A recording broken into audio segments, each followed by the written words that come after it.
afternoon and welcome to Biztech's Asian Midday Market Watch, powered by Rajhi Bank Malaysia. David Kuo, founder of the Smart Investor out of Singapore, is our guest today. David, welcome to the show. Selamat tengah hari, Brian. Now, David, before I come back to you and get your insights on regional stock markets and how they've been performing, we want to take a look first at cryptocurrencies. Bitcoin is at 29,118. It's up. It's down 2.31%. Ethereum is at 1,950.65. It's down 4.11%. Now, looking across the regional stock market, from where you are at, David, the SGX Straits Times Index is at 3,212.09, down 0.41%, which is not bad in the context of the rest of the region. We've got the KLSC, which is at 1,551.02. It's down 0.25%. Shanghai bucks the trend. It's at 3,088.75. It's up 0.09%. The ASX All Ordinaries is at 7,317.4. It's down 1.47%.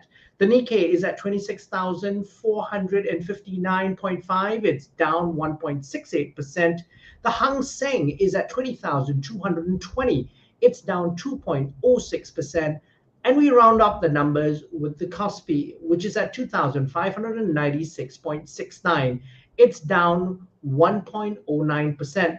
Now, David, could you break down why stock markets have had this really sharp reversal with the reversal on Wall Street overnight? Well, I think you took the words right out of my mouth. It was really the reversal on Wall Street last night. If you have a look at the three main indices over in America, you got the Dow, the S&P 500, and also the Nasdaq down by about sort of 3% overnight. What was that caused by, David? What was this nervousness on Wall Street about? Well, it's a really, really good question.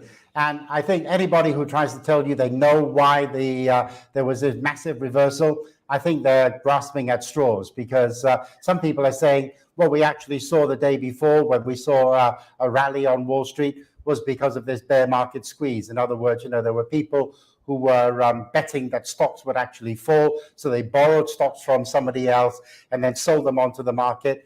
And then what they then had to do yesterday was to actually buy back some of those stocks. Talking about Monday, they had to buy back some of those stocks, and that was what caused the rally before we actually had the fall again last night. But what is really interesting, Brian, is when you have a look at the three indices, the Dow Jones, 30 companies in the Dow Jones, all 30 companies were down. In the S&P 500, 490 out of the 500 stocks were down. And over in NASDAQ, I think about 90 odd companies were down compared to just a handful that were up. It is almost as though, people are saying that it's the end of the world. And so therefore I'm going to get out. But when I look at that and I just try and reason to myself, you're betting that we're actually reaching the end of the world. Well, two things can happen. Either you're right, it is the end of the world as far as the stock market is concerned, in which case I don't think it really matters to anybody because it's the end of the world anyway. Or alternatively, you're wrong, in which case you shouldn't have put that bet on in the first place, betting that it was going to be the end of the world. And so I think a lot of mass hysteria was taking place in America yesterday, and there were lots of people following each other, all trying to sell stocks, which was why so many of those companies, it doesn't make sense. Sure, we had some bad numbers coming out from Walmart and Target. We had some bad numbers coming out from Cisco, but they are not the market, Brian, right? You have to have a look at individual stocks. And there is this wonderful quote from Warren Buffett who says that players win games by focusing on what is going on in the field, not what is going on the scoreboard. In other words, if you are invested in companies, you need to be looking at what is going on inside your company that you're invested in, not what is happening in the wider stock market or in other companies. And that is vitally important for an investor. And interestingly enough, David, I think that the Cisco example and the Walmart and Target examples were really separate issues. The Walmart and Target earnings weaknesses probably gave people a sense that the consumer sentiment in the US was weakening in terms of spending.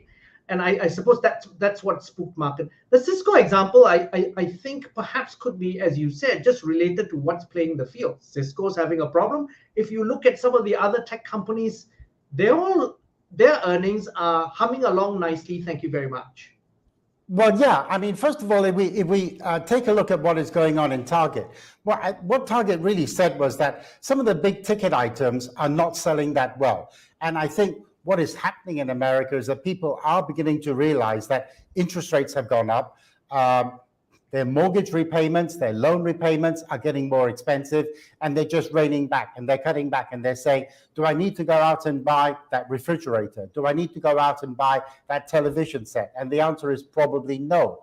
But then when you have a look at the other side, which is the consumer side, the consumer staple side, you still have to go out and buy your soap powder. You still have to go out and buy the stuff to put into your refrigerator. And so there is no earthly reason why those companies that are focused on the consumer staples have to be affected in the same way as, say, a retailer such as Target. Going back to Cisco, what Cisco said was that they could not possibly plan for a total shutdown in Russia, a total shutdown in China. Yes, I mean, this is a one-off shock as far as Cisco is concerned, but you cannot read across from what is going on in Cisco and say this is going to be the same thing that's going to happen to Apple, Microsoft, maybe Qualcomm, any of those companies. You cannot say 1 and 1 makes 3, because it doesn't, right? You have to look at each company individually and say, how are those companies performing? So what you need to do is to probably wait until the next quarterly results that come out and just see what is going on. And I think you'll probably find that it's not nearly as bad as the market thinks, the market being everybody collectively. So don't bet on the end of the world, right? Because like I say, there are only 2 possible outcomes. You're either right, in which case it doesn't really matter anyway, because the world's going to come to an end, or alternatively, you're wrong, in which case you shouldn't have put the bet on in the first place, because you just lost your bet. So David, then as a contrarian investor, if I wear that hat, this could be a great time to invest in some very good companies, because the market could be in a massively oversold position. Well, I'll ask you one question, Brian. When the market was falling yesterday night, what was I doing, Brian? Probably buying. Not probably buying. I definitely was buying, right? And that was what I was doing, because I look at companies and I say, how are those companies going to be performing? Well, I'll give you a really good example. Today, a dividend check fell into my bank account. Well, it didn't fall in, because I actually planned for it to actually come into my bank account, which it did today. I'm expecting dividends coming in from Nestlé's, Fast Retailing this week, OCBC, United Overseas Insurance, based in Singapore. Next week, I'm expecting dividends from DBS, Hallpar, Starbucks. And that really is the way I invest. I look at companies and I say, have you got that ability to pay me my dividend when I need that cash?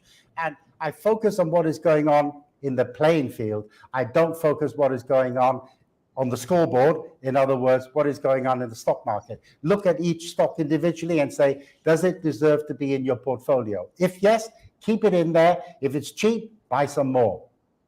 Now, David, with that sagely works of wisdom, thank you very much for coming on the show.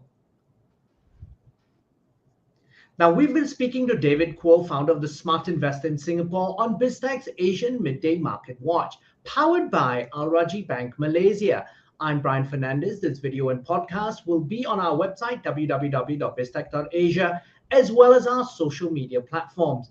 It will also be on Rajhi Bank's social media platforms. Please like and subscribe to our various platforms. Thanks for tuning in.